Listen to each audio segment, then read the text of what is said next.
I'm going to pronounce 6 blessings that the rain of blessing through the Holy Spirit comes to us. ಐದನೇದಾಗಿ ಪವಿತ್ರಾತ್ಮನ ಮೂಲಕವಾಗಿ ಬರುವ ಆಶೀರ್ವಾದದ ಸುರಿಮಳೆಯ 6 ಆಶೀರ್ವಾದಗಳನ್ನು ಘೋಷಿಸುತ್ತೇನೆ. Ezekiel 34:26. Ezekiel 34:26. The Lord says, I will send down showers of blessing. ದಿವ್ಯಾಶೀರ್ವಾದದ ಮಳೆಯು ಆಗುವುದು ಎಂದು ಕರ್ತನು ನುಡಿಯುತ್ತಾನೆ. The first one is the rain of righteousness. ಮೊದಲನೇದಾಗಿ ನೀತಿಯ ಮಳೆ. Isaiah 45:8.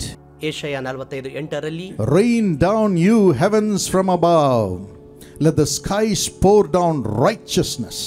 ಆಕಾಶ ಮಂಡಲವೇ ಮೇಲಿನಿಂದ ಧರ್ಮರಸವನ್ನು ಮಳೆಯಂತೆ ಸುರಿಸು, ನೀತಿ ಫಲವನ್ನು ಬೆಳೆಸಲಿ.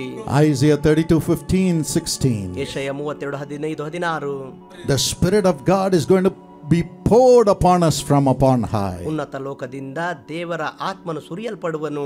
Then righteousness will come upon us. ಮತ್ತು ನೀತಿವಂತಿಕೆ ನಮ್ಮ ಮೇಲೆ ಬರುವುದು. And the Bible says in Hosea 10:12. Hoshea 10:12ರಲ್ಲಿ ಸತ್ಯವೇದ ಹೇಳುತ್ತದೆ, Sow for yourself righteousness. ನೀತಿಯ ಬೀಜವನ್ನು ನೀವು ಬಿತ್ತೀರಿ. It is time to seek the ಇದು Lord ಕರ್ತನನ್ನು ಹುಡುಕುವ ಸಮಯ. till He comes and rains righteousness on you. ಅದು ನೀತಿಯ ಮಳೆಯಂತೆ ನಿಮ್ಮ ಮೇಲೆ ಬರುವುದು. My friend, this year seek for God's righteousness in your life and in your family. ನನ್ನ ಸ್ನೇಹಿತನೇ, ನಿನ್ನ ಜೀವಿತದಲ್ಲಿ ಕುಟುಂಬದಲ್ಲಿ ಈ ವರ್ಷ ದೇವರ ನೀತಿಯನ್ನು ಹುಡುಕಿರಿ.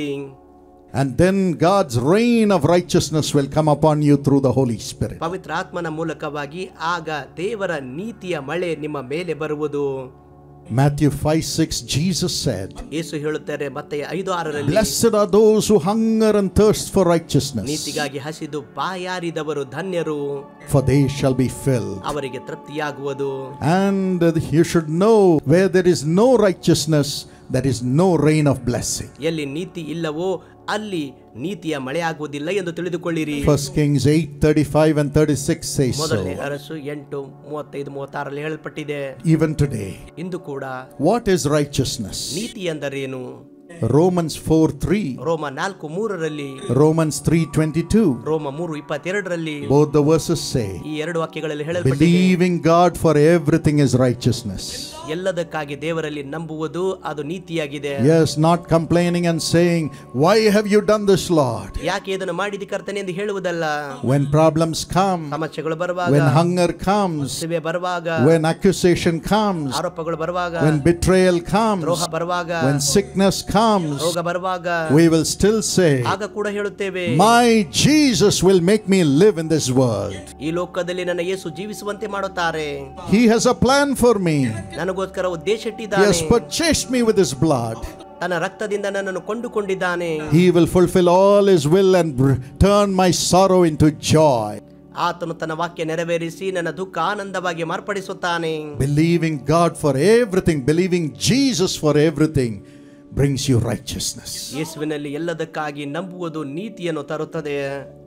And the Holy Spirit brings that righteousness in you. ನಿಮ್ಮಲ್ಲಿ ಪವಿತ್ರ ಆತ್ಮನು ನೀತಿಯನ್ನು ತರುತ್ತಾನೆ. There was a lady called Florence. Florence ಎನ್ನುವ ಮಹಿಳೆ ಇದ್ದಳು. She was a lame lady. ಕುಂಟು ಮಹಿಳೆ. She was walking with a stick and crutches. ಕೋಲಿನ ಸಹಾಯದ ಮೂಲಕ ನಡೆಯುತ್ತಿದ್ದಳು. One leg was dead.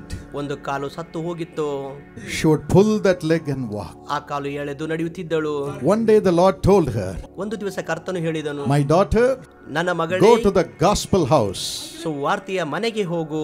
Something like the prayer tower. ಪ್ರಾರ್ಥನಾ ಗೋಪುರದಂತೆ. There I will heal you. ಅಲ್ಲಿ ನಾನು ಸ್ವಸ್ಥ ಮಾಡುತ್ತೇನೆ. She said, ಆಕೆ ಹೇಳಿದಳು, why should I go to the gospel house to get healed? ಸ್ವಸ್ಥತೆ ಹೊಂದುವುದಕ್ಕಾಗಿ ಆ ಸುವಾರ್ತೆ ಮನೆಗೆ ಏಕೆ ಹೋಗಬೇಕು? First of all, I am lame, my leg is dead. ಮೊದಲನೇದಾಗಿ ನಾನು ಕುಂಟಳಾಗಿದ್ದೇನೆ. Will I ever get healing? ನನಗೆ ಗುಣವಾಗಬಹುದು.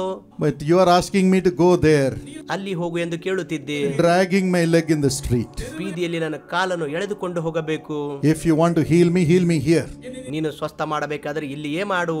But then ಆಗ the Holy Spirit rose up within her ಅವಳ ಒಳಗಡೆ ಪವಿತ್ರಾತ್ಮನು ಎದ್ದನು and said, ಮತ್ತು ಹೇಳಿದನು, better learn to trust me and obey me. ನಂಬಿ ವಿಧಿಯರಾಗುವುದಕ್ಕೆ ಕಲಿತುಕೋ. I want to rain my blessing upon you. ನಿನ್ನ ಮೇಲೆ ನನ್ನ ಆಶೀರ್ವಾದ ಮಳೆ ಸುರಿಸುತ್ತೇನೆ. Believe me. ನನ್ನನ್ನು ನಂಬು. Believe me. ನನ್ನ ನಂಬು. Trust me. ನನ್ನಲ್ಲಿ ಭರವಸೆ ಇಡು. And she began to cry and repent and was sanctified through the Holy Spirit. ಆಕೆ ಪಶ್ಚಾತ್ತಾಪಪಟ್ಟು ಶುದ್ಧೀಕರಣ ಹೊಂದಿದಳು ಪವಿತ್ರಾತ್ಮನ ಮೂಲಕ. Many times we try to dictate to God. ಅನೇಕ ಸಾರಿ ನಾವು ದೇವರಿಗೆ ಹೇಳಲು ಬಯಸುತ್ತೇವೆ. We say, if you are God, give me this blessing. ನೀನು ದೇವರಾಗಿದ್ದರೆ ಇದನ್ನು ಕೊಡು. When problems come, ಸಮಸ್ಯೆ ಬರುವಾಗ we say, where are ನೀನು you? ಎಲ್ಲಿದ್ದೀಯಾ? Where is your prophecy? ಎಲ್ಲಿ ನಿನ್ನ ಪ್ರವಾದನೆ? Where is your calling? ಎಲ್ಲಿ ನಿನ್ನ ಕರೆ? No, my friend. ಇಲ್ಲ ನನ್ನ ಸ್ನೇಹಿತರೆ, It's time to repent ಇದು ಪಶ್ಚಾತ್ತಾಪ ಪಡುವ ಸಮಯ. and bow down before Jesus ಯೇಸುವಿನ ಮುಂದೆ ತಲೆಬಾಗು and tremble before him. ಆತನ ಮುಂದೆ ನಡುಗು. One who has given his life for us ನಮಗಾಗಿ ಜೀವ ಕೊಟ್ಟ ಆತನಿಗಾಗಿ rose up from the grave. ಸಮಾಧಿಯಿಂದ ಎದ್ದನು. He is alive ಆತನು and ಜೀವಿಸುತ್ತಾನೆ. has a plan for your future. ನಿಮ್ಮ ಭವಿಷ್ಯಕ್ಕಾಗಿ ಯೋಜನೆ ಇಟ್ಟಿದ್ದಾನೆ. Whether it's good times or bad times, Jesus has a wonderful plan for you. ಕೆಟ್ಟದು ಸಮಯ ಅಥವಾ ಒಳ್ಳೆಯ ಸಮಯವು ದೇವರು ನಿಮಗೋಸ್ಕರ ಒಳ್ಳೆಯ ಯೋಜನೆ ಇಟ್ಟಿದ್ದಾನೆ. And she dragged her leg to the gospel house. ಆಕೆ ಸುವಾರ್ತೆ ಮನೆಗೆ ಆಕೆ ಕಾಲನ್ನು ಎಳೆದುಕೊಂಡು ಹೋದಳು. And the leader of the house for that meeting that day said, why have you come so early? ಅಲ್ಲಿ ಇರುವಂತಹ ಆ ಕೂಟದ ನಾಯಕನು ಯಾಕೆ ಅಷ್ಟು ಬೇಗನೆ ನೀನು ಬಂದಿಯೇ ಎಂದು ಕೇಳುತ್ತಾನೆ.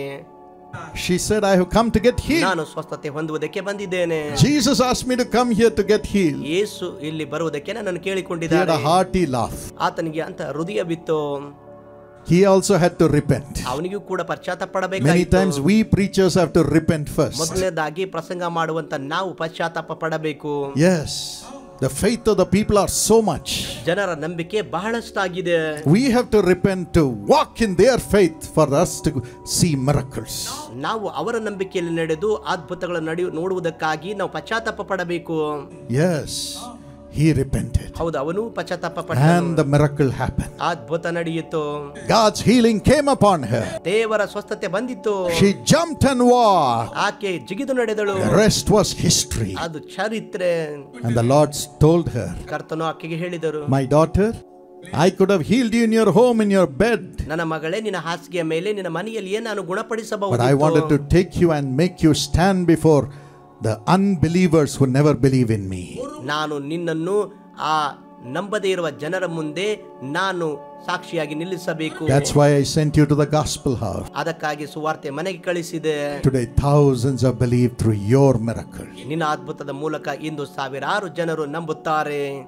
Are you ready to repent before God? ದೇವರ ಮುಂದೆ ಪಶ್ಚಾತ್ತಾಪ ಪಡುವುದಕ್ಕೆ And say, I'm ಸಿದ್ಧರಾಗಿದ್ದೀರಾ? going to trust you totally for you to do everything for me in 25, Lord Jesus. 2025ರಲ್ಲಿ ನೀನೇ ಸಂಪೂರ್ಣವಾಗಿ ನನಗೋಸ್ಕರ ಎಲ್ಲವನ್ನು ಮಾಡಬೇಕು ಎಂದು ಹೇಳುವುದಕ್ಕೆ ಸಿದ್ಧರಾಗಿದ್ದೀರಾ? I will never complain. ನಾನು ಗುಣಗುಟ್ಟುವುದಿಲ್ಲ. I will still say Jesus is a good God. ದೇವರು ಯೇಸು ಒಳ್ಳೆ ದೇವರಾಗಿದ್ದಾನೆ ಎಂದು ಇಂದು ಹೇಳುತ್ತೇನೆ. Then the rain of blessing will come. ಆಗ ಆಶೀರ್ವಾದದ ಮಳೆ ಬರುವುದು. As you are drenched with the rain of God's righteousness. ದೇವರ ನೀತಿಯ ವಂತಿಕೆಯ ಮಳೆಯಿಂದ ನೀವು ತುಂಬಲ್ಪಡುವಾಗ. The second is rain of knowing Jesus. ಎರಡನೇದಾಗಿ ಯೇಸುವನ್ನು ತಿಳಿದುಕೊಳ್ಳುವಂತಹ ಸೂರಿಮಳೆ. Hosea 6:3 says, ಹೋಶೆ 6:3ರಲ್ಲಿ let us ಹೇಳಲ್ಪಟ್ಟಿದೆ, pursue the knowledge of the Lord. He will come to us like the rain. ಕರ್ತನನ್ನು ಹುಡುಕಿ ತಿಳಿದುಕೊಳ್ಳೋಣ. ಆತನು ಮುಂಗಾರಿನಂತೆಯೂ ಬರುತ್ತಾನೆ. Yes, we should know Jesus. ಹೌದು, ನಾವು ಯೇಸುವನ್ನು ತಿಳಿದುಕೊಳ್ಳಬೇಕು. As we know him personally, the rain of the Lord will come upon us. ನಾವು ಆತನನ್ನು ವೈಯಕ್ತಿಕವಾಗಿ ತಿಳಿದುಕೊಳ್ಳುವಾಗ ಕರ್ತನ ಮಳೆಯು ನಮ್ಮ ಮೇಲೆ ಬರುವುದು. Philippians 3:10 says, Philippi 3:10ರಲ್ಲಿ ಹೇಳಲ್ಪಟ್ಟಿದೆ, I must know him. ನಾನು ಆತನನ್ನು ಅರಿತುಕೊಳ್ಳಬೇಕು.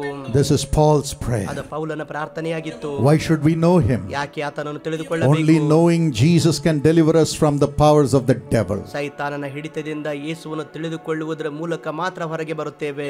Ephesians 6:11. ಎಫೆಸ್ಯ 6:11, 2 Corinthians 2:11. 2 ಕೊರಿಂಥ 2:11. The devil came to test Jesus in Matthew 4. ಮತ್ತಾಯ 4ರಲ್ಲಿ ಯೇಸುವನ್ನು ಶೋಧಿಸುವುದಕ್ಕಾಗಿ But ಸೈತಾನನು Jesus ಬಂದನು. knew the word of God. ಯೇಸುವಿಗೆ ದೇವರ ವಾಕ್ಯ ಗೊತ್ತಿತ್ತು. And he broke the trust on worldly provisions. ಈ ಲೋಕದ ಒದಗಿಸುವಿಕೆ ಮತ್ತು ಭರವಸೆ ಮುರಿದು ಬಿಟ್ಟನು. Through the word of God, Jesus broke the trust in fame and popularity. ದೇವರ ವಾಕ್ಯದ ಮೂಲಕ ಪ್ರಸಿದ್ಧಿ ಮತ್ತು ಕೀರ್ತಿಯ ಭರವಸೆಯನ್ನು ಮುರಿದು ಬಿಟ್ಟನು. Through the word of God, Jesus broke the trust in the worldly power and authority. ದೇವರ ವಾಕ್ಯದ ಮೂಲಕ ಯೇಸು ಲೋಕದ ಅಧಿಕಾರವನ್ನು ಮುರಿದು ಬಿಟ್ಟನು.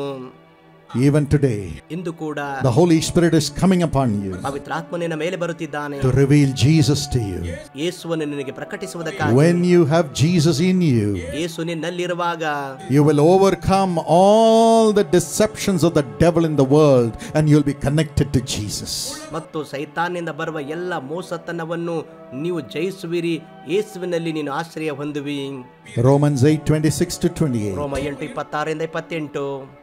As the Holy Spirit prays through you ನಿನ್ನ ಮೂಲಕ ಪವಿತ್ರಾತ್ಮನ ಪ್ರಾರ್ಥಿಸುವಾಗ with groanings, ನರಳಾಡುತ್ತಾನೆ. He will make you confess Jesus as Lord according to 1 Corinthians 12:3. ಮೊದಲನೇ ಕೊರಿಂಥ 12:3ರಂತೆ ನಿಮಗೆ ಯೇಸುವೇ ಕರ್ತನೆಂದು ಹೇಳುವಂತೆ ಮಾಡುತ್ತಾನೆ. And then all things will work unto good for you.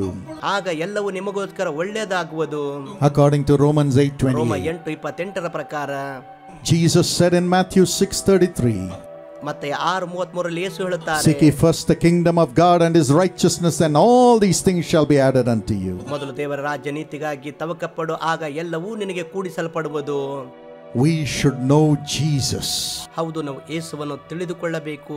As we know him personally, the reign of the Lord will come upon us. ನಾವು ಆತನನ್ನು ವೈಯಕ್ತಿಕವಾಗಿ ತಿಳಿದುಕೊಳ್ಳುವಾಗ ಕರ್ತನ ಮಳೆಯು ನಮ್ಮ ಮೇಲೆ ಬರುವುದು. The rain of peace. ಶಾಂತಿಯ ಮಳೆ. Isaiah 32:15 and 18. ಯೆಶಯ 35:15-18. The Spirit is poured upon us from on high, ಉನ್ನತ ಲೋಕದಿಂದ ದೇವರಾತ್ಮನು ಬರುವಾಗ and the Lord will make us dwell in quiet resting place. ಸಮಾಧಾನ ನಿವಾಸ, ನೆಮ್ಮದಿಯ ಆಶ್ರಯಗಳಲ್ಲಿ ವಾಸಿಸುವಂತೆ ಮಾಡುತ್ತಾನೆ. Yes, when God's rain of blessing comes, God will make us live in peace. ದೇವರ ಆಶೀರ್ವಾದದ ಸುರಿಮಳೆ ಬರುವಾಗ ಸಮಾಧಾನದಲ್ಲಿ ಜೀವಿಸುವಂತೆ ದೇವರು ಮಾಡುತ್ತಾರೆ. Job cried ಯೋಬನು ಕೂಗಿದನು. in Job 3:26. ಯೋಬ 3:26ರಲ್ಲಿ, I have no peace, ನನಗೆ ಸಮಾಧಾನವಿಲ್ಲ, I have no quietness, ನನಗೆ ಸಮಾಧಾನವಿಲ್ಲ, I have no rest, ನನಗೆ ವಿಶ್ರಾಂತಿ ಇಲ್ಲ, I have only turmoil. ಭಯ ಮಾತ್ರವಿದೆ. Maybe you are crying like that. ಆ ರೀತಿಯಾಗಿ ನೀವು ಅಳುತ್ತಿರಬಹುದು. Maybe you are crying in your family like that. ನಿಮ್ಮ ಕುಟುಂಬದಲ್ಲಿ ಆ ರೀತಿಯಾಗಿ ಅಳುತ್ತಿರಬಹುದು.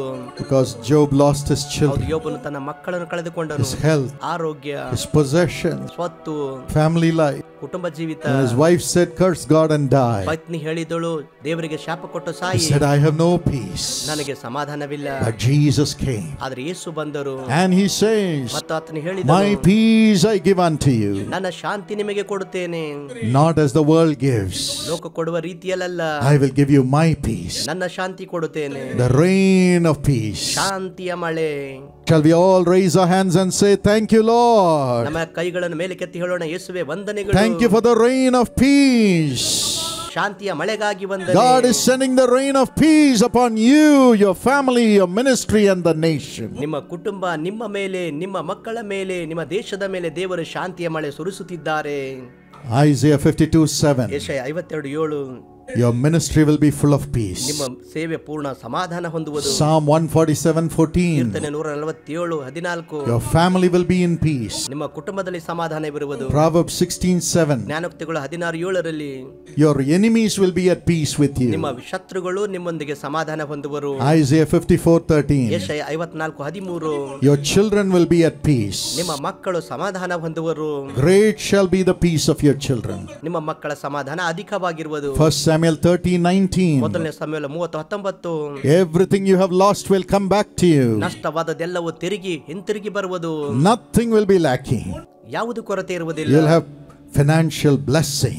ನಿಮಗೆ ಆರ್ಥಿಕ ಆಶೀರ್ವಾದ ಇರುವುದು. This is God's promise through the abundance of rain that is coming.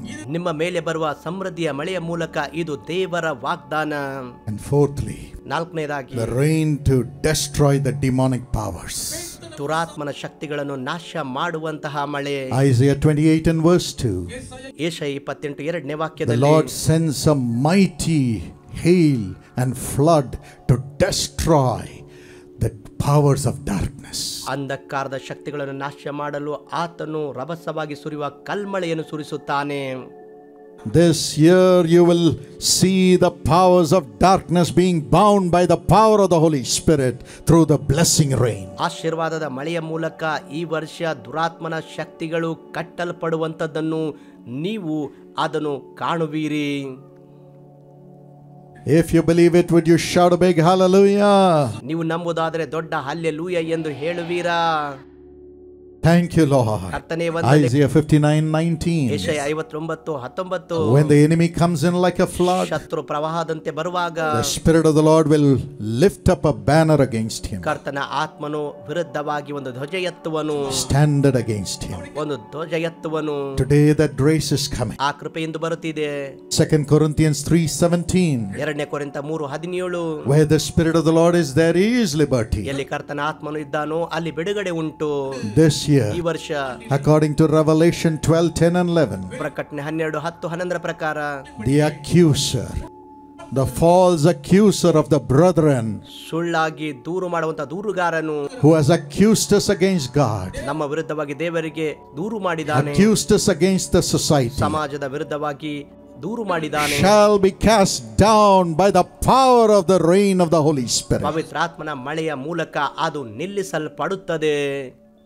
Amen. Amen. You shall overcome by the blood of the Lamb and the word of his testimony. ಯಜ್ಞದ ಕುರಿಯಾದ ತನ್ನ ರಕ್ತದ ಮೂಲಕವಾಗಿ ದೇವರ ವಾಕ್ಯದ ಸಾಕ್ಷಿಯಿಂದ ನೀವು ಜಯಿಸುವಿರಿ. One day I was praying for the people. ಒಂದು ದಿವಸ ಜನರಿಗಾಗಿ ಪ್ರಾರ್ಥಿಸುತ್ತಿದ್ದೆ. Thousands had lined up. ಸಾವಿರಾರು ಜನರು ನಿಂತುಕೊಂಡಿದ್ದರು.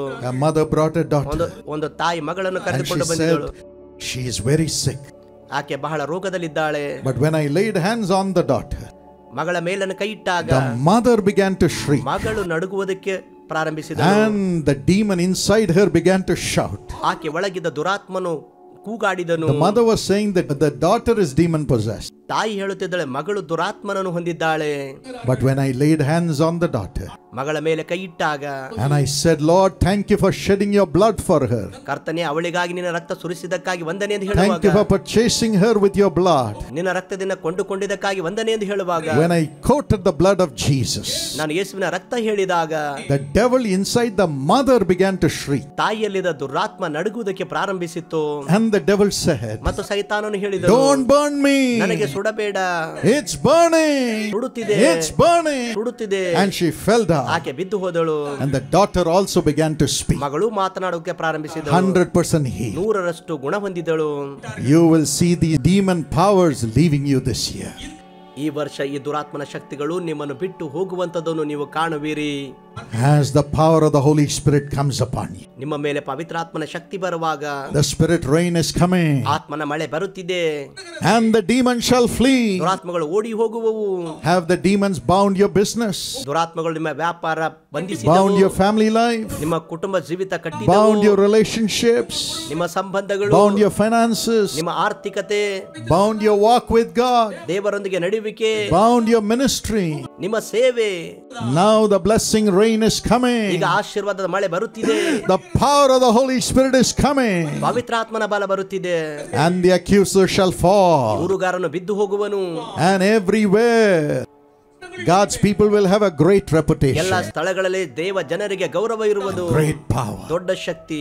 The demons will shriek. ದುರಾತ್ಮಗಳು ನಡುಗುವವು. Leave the people. ಮತ್ತು ಜನರನ್ನು ಬಿಟ್ಟು ಹೋಗುವವು. Leave your obstruction. ನಿಮ್ಮನ್ನು ಬಿಟ್ಟು ಹೋಗುವವು. Leave your families. ನಿಮ್ಮ ಕುಟುಂಬಗಳನ್ನು. Now that grace is coming upon you. ಈಗ ಆ ಕೃಪೆ ನಿಮ್ಮ ಮೇಲೆ ಬರುತ್ತಿದೆ. And fifthly, ಐದನೇದಾಗಿ the rain of prophecy and prosperity. ಪ್ರವಾದನೆ ಮತ್ತು ಸಮೃದ್ಧಿಯ ಆಶೀರ್ವಾದ. James 5:14, 17 and 18. ಯಾಕೋಬ 5:14, 17 ಮತ್ತು 18ರಲ್ಲಿ, Elijah was a man with a nature like ours. ಎಲಿಯನು ನಮ್ಮಂತ ಸ್ವಭಾವವುಳ್ಳ ವ್ಯಕ್ತಿಯಾಗಿದ್ದನು. He prayed, ಆತನು and ಪ್ರಾರ್ಥಿಸಿದನು. the heavens gave rain and earth produced its fruit. ಆಕಾಶ ಮಳೆಗರೆಯಿತು ಮತ್ತು ಭೂಮಿ ಫಲವನ್ನು ತಂದಿತು. 1 Kings 18:41 and 42. ಮೊದಲನೇ Arasu 18:40-41ರಲ್ಲಿ Elijah said prophetically, ಎಲಿಯನು ಪ್ರವಾದನಾತ್ಮಕವಾಗಿ Ahab, ಆಹಾಬನೇ, the rain is coming. ಮಳೆ ಬರುತ್ತಿದೆ. And it came. ಅದು ಬಂತು. And God gave him the prophetic word ಪ್ರವಾದನೆ ಮಾತನ್ನು ಅವನಿಗೆ ಕೊಟ್ಟನು. to remove the wicked Jezebel from her power.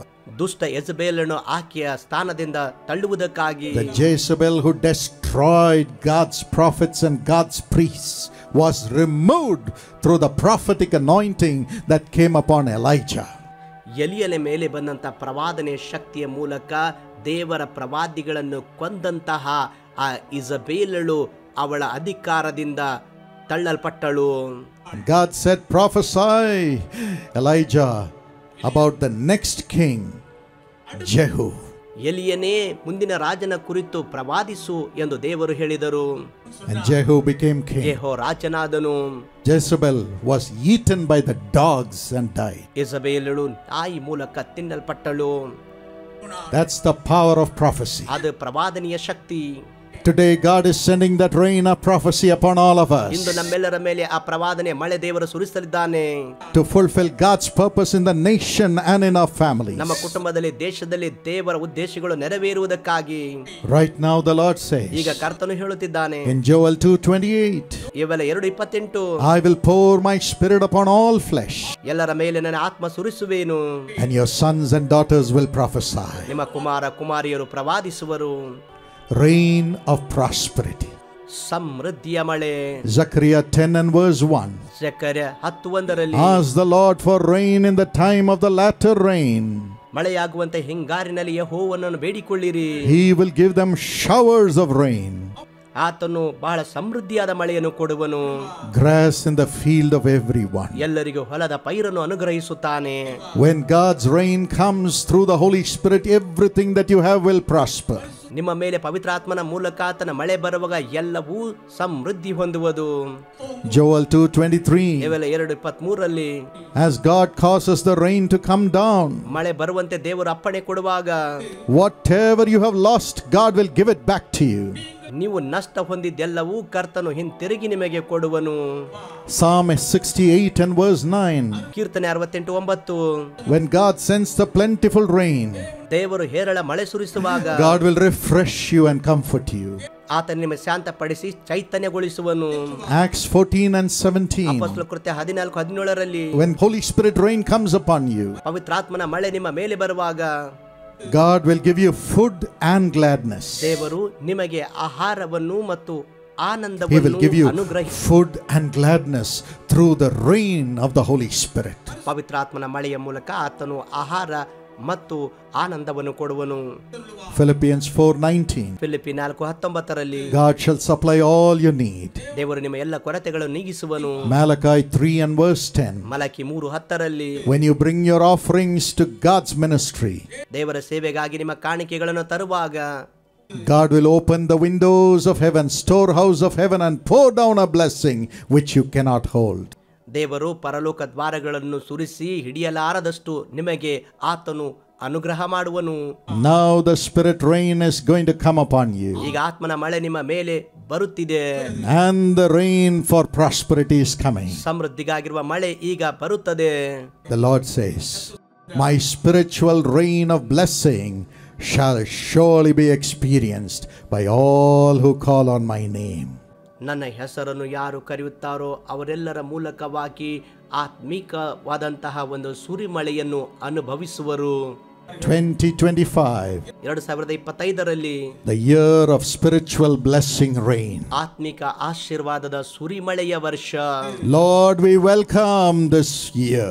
ಈ ವರ್ಷ ಕರ್ತನೇ ನಿನ್ನನ್ನು ಸ್ವಾಗತಿಸುತ್ತೇವೆ. And we welcome the Holy Spirit. ಪವಿತ್ರಾತ್ಮನನ್ನು ಸ್ವಾಗತಿಸುತ್ತೇವೆ. Today I want to pray with you. ನಿಮ್ಮೊಂದಿಗೆ ಎಂದು ನಾನು ಪ್ರಾರ್ಥಿಸಲು ಬಯಸುತ್ತೇನೆ. Pronounce this blessing for your future. ನಿಮ್ಮ ಭವಿಷ್ಯಕ್ಕಾಗಿ ಆಶೀರ್ವಾದಗಳನ್ನು ಘೋಷಿಸುತ್ತೇನೆ. The Holy Spirit is coming upon you right now to perfect everything in your life. ನಿಮ್ಮ ಜೀವಿತದಲ್ಲಿ ಎಲ್ಲ ಪರಿಪೂರ್ಣ ಮಾಡುವುದಕ್ಕಾಗಿ ಪವಿತ್ರಾತ್ಮನು ಈಗಲೇ ನಿಮ್ಮ ಮೇಲೆ ಬರುತ್ತಿದ್ದಾನೆ. To perfect everything in your family. ನಿಮ್ಮ ಕುಟುಂಬದಲ್ಲಿ ಎಲ್ಲವೂ ಪರಿಪೂರ್ಣ ಮಾಡುವುದಕ್ಕಾಗಿ. Perfect everything in your mind. ನಿಮ್ಮ ಮನಸ್ಸಿನಲ್ಲಿ ಪೂರ್ಣ ಮಾಡುವುದಕ್ಕಾಗಿ. In your soul. ನಿಮ್ಮ ಪ್ರಾಣ. In your life. ನಿಮ್ಮ ಜೀವಿತ. In your relationship. ನಿಮ್ಮ ಸಂಬಂಧಗಳಲ್ಲಿ. Shall we pray together right now, believing this miracle for you? ಈ ಅದ್ಭುತ ನಿಮಗಾಗಿ ನಂಬುವ ಮೂಲಕ ನಾವು ಪ್ರಾರ್ಥನೆ ಮಾಡೋಣವೇ? Oh Lord Jesus. ಓ ಕರ್ತನಾದ ಯೇಸುವೇ, remember your children. ನಿನ್ನ ಮಕ್ಕಳನ್ನು ನೆನಪು ಮಾಡಿಕೋ. Remember your children. ನಿನ್ನ ಮಕ್ಕಳನ್ನು ನೆನಪು ಮಾಡಿಕೋ. Every time you remembered your children in the Bible, ಸತ್ಯವೇದದಲ್ಲಿ ಪ್ರತಿ ಸಾರಿ ನಿನ್ನ ಮಕ್ಕಳನ್ನು ನೆನಪು ಮಾಡಿಕೊಂಡಾಗ there was a miracle. ಅಲ್ಲಿ ಅದ್ಭುತ. Let it happen for thy son, thy daughter who is praying with me right now. ಈಗಲೇ ನನ್ನೊಂದಿಗೆ ಪ್ರಾರ್ಥಿಸುವ ನಿನ್ನ ಮಗಳಿಗೆ, ನಿನ್ನ ಮಗನಿಗೆ ಇದನ್ನು ಅನುಗ್ರಹ ಮಾಡು. I pray for everyone who is to be married, Lord. ಮದುವೆಯಾಗಲಿರುವ ಪ್ರತಿ ಒಬ್ಬರಿಗಾಗಿ ನಾನು ಪ್ರಾರ್ಥಿಸುತ್ತೇನೆ. Let their waiting end right now in Jesus' name. ಅವರ ಕಾಯುವಿಕೆ ಈಗಲೇ ಯೇಸುವಿನ ನಾಮದಲ್ಲಿ ಮುಗಿಯಲ್ಪಡಲಿ. Bring the boy, bring the girl whom you have chosen for them, who has been created for them by you, into their life right now. ಕರ್ತನೆ, ಈಗಲೇ ಅವರಿಗಾಗಿ ನೀನು ಸೃಷ್ಟಿಸಿದಂಥ ಹುಡುಗಿ ಹುಡುಗನನ್ನು ಕರ್ತನೆ ಇಟ್ಟಂಥವರನ್ನು ಈಗಲೇ ಅವರಿಗೆ ತೋರಿಸಿಕೊಡು. Today let the miracle happen. ಇಂದೇ ಅದ್ಭುತ ನಡೆಯಲಿ. In the name of Jesus. ಯೇಸುವಿನ ನಾಮದಲ್ಲಿ. Quicken the heart of that boy or a girl or their family and bring them to thy son, thy daughter. ಕರ್ತನೆ, ಹುಡುಗಿ ಹುಡುಗ ಅಥವಾ ತಂದೆ ತಾಯಿಯ ಹೃದಯದಲ್ಲಿ ನಿಟ್ಟು ಅವರ ಬಳಿಗೆ ನೀನು ಕರೆದುಕೊಂಡು ಬಾ. Let this your dear child be married in Jesus' name quickly. ಈ ನಿನ್ನ ಪ್ರಿಯ ಮಗು ಅತಿ ಬೇಗನೆ ಕರ್ತನೆ ಮದುವೆಯಾಗಲಿ. And those who are married, ಮತ್ತು ಯಾರು ಮದುವೆಯಾಗಿದ್ದಾರೋ give them peace in their family relationships. ಅವರ ಸಂಬಂಧಗಳಲ್ಲಿ ಸಮಾಧಾನ ಅನುಗ್ರಹ ಮಾಡು. If there is a problem because of the financial troubles, ಹಣಕಾಸಿನ ತೊಂದರೆಗಳಿಂದಾಗಿ ಸಮಸ್ಯೆ ಉಂಟಾಗಿರುವುದಾದರೆ, if there is a problem because they don't have a child, ಅವರಿಗೆ ಮಗುವಿಲ್ಲದರಿಂದಾಗಿ ಸಮಸ್ಯೆ ಉಂಟಾಗಿದ್ದರೆ, if there is a problem because of mental disagreements, ಮಾನಸಿಕ ಒಪ್ಪಂದಗಳು ಒಟ್ಟಾಗಿಲ್ಲದಿದ್ದರೆ, or family disturbances, ಅಥವಾ ಕುಟುಂಬ ಸಮಸ್ಯೆಗಳು, whatever may be the reason, ಕಾರಣ ಏನೇ ಇದ್ದರೂ ಕೂಡ I bind the problem which is in their relationship. ಅವರ ಸಂಬಂಧಗಳಲ್ಲಿ ಇದ್ದಂತಹ ಸಮಸ್ಯೆಯನ್ನು ನಾನು ಬಂಧಿಸುತ್ತೇನೆ. Bless their family relationship. ಅವರ ಕುಟುಂಬ ಸಂಬಂಧಗಳು ಆಶೀರ್ವದಿಸು. Heal their hearts. ಅವರ ಹೃದಯ ಸ್ವಸ್ಥ ಮಾಡು. And unite them together. ಅವರನ್ನು ಒಟ್ಟಾಗಿ ಒಂದು ಮಾಡು. I remove every outside influence from their family life. ಹೊರಗಡೆ ಎಲ್ಲ ಪ್ರಭಾವಗಳು ಅವರ ಜೀವಿತದಿಂದ ನಾನು ತೆಗೆದು ಹಾಕುತ್ತೇನೆ. Give them grace to reject the outside influences. ಎಲ್ಲ ಹೊರಗಿನ ಪ್ರಭಾವಗಳು ಅವು ತಿರಸ್ಕಾರ ಮಾಡುತ್ತೇವೆ. Let them cling on to each other. ಅವರು ಪರಸ್ಪರ ಆತುಕೊಳ್ಳಲಿ. Blend their hearts, Holy Spirit. ಪವಿತ್ರಾತ್ಮನೇ ಅವರ ಹೃದಯ ಒಂದು ಮಾಡು. Today I pray for finances. ಇಂದು ಹಣಕ್ಕಾಗಿ ಪ್ರಾರ್ಥಿಸುತ್ತೇನೆ. Blessings in the job. ಉದ್ಯೋಗದಲ್ಲಿ ಆಶೀರ್ವಾದ. Establishment in the job. ಉದ್ಯೋಗದಲ್ಲಿ ಸ್ಥಿರತೆ. And let there be blessing in their finances. ಅವರ ಆರ್ಥಿಕತೆಯಲ್ಲಿ ಆಶೀರ್ವಾದ ಉಂಟಾಗಲಿ. Let them be together. ಅವರು ಒಟ್ಟಾಗಿರಲಿ. Father, if they do not have a child, ಯಾರಿಗೆ ಮಕ್ಕಳಿಲ್ಲವೋ ಕರ್ತನೆ, let your daughter conceive right now in Jesus' name. ಕರ್ತನೆ, ನಿನ್ನ ಮಗಳು ಯೇಸುವಿನ ನಾಮದಲ್ಲಿ ಈಗಲೇ ಗರ್ಭ ಧರಿಸಲಿ.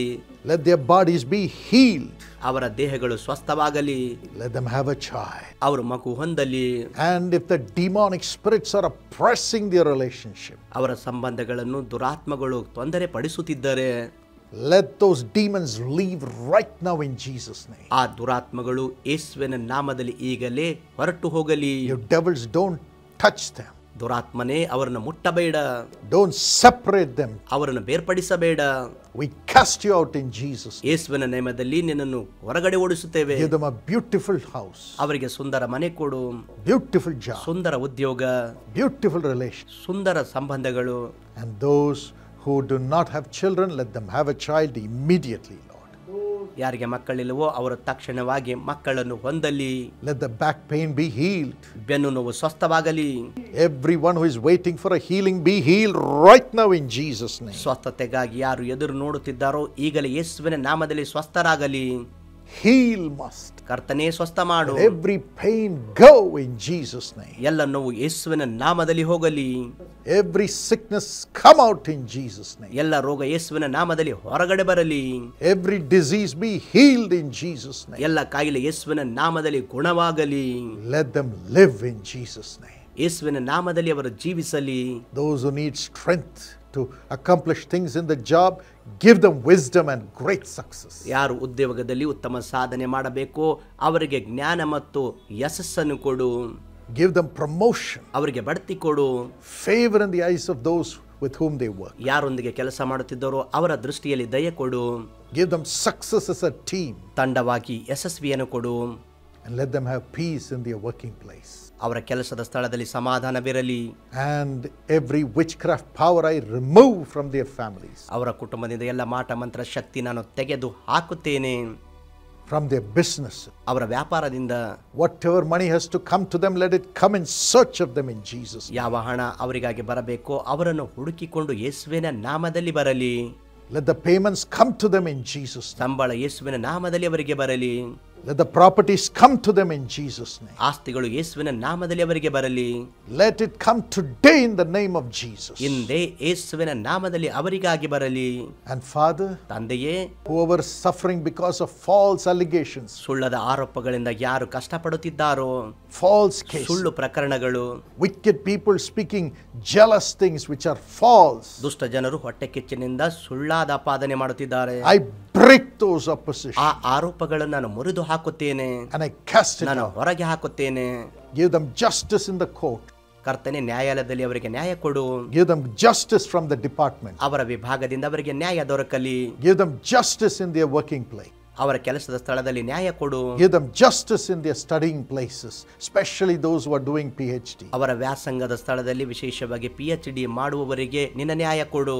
If somebody is falsely accused ಯಾರಾದರೂ ಸುಳ್ಳಾಗಿ ಆರೋಪಕ್ಕೆ ಒಳಗಾದರೆ and is in jail, ಸೆರೆಮನೆಯಲ್ಲಿದ್ದರೆ bring them out, Lord. ಅವರನ್ನು ಹೊರಗಡೆ ತೆಗೆದುಕೊಂಡು ಬಾ. Do justice.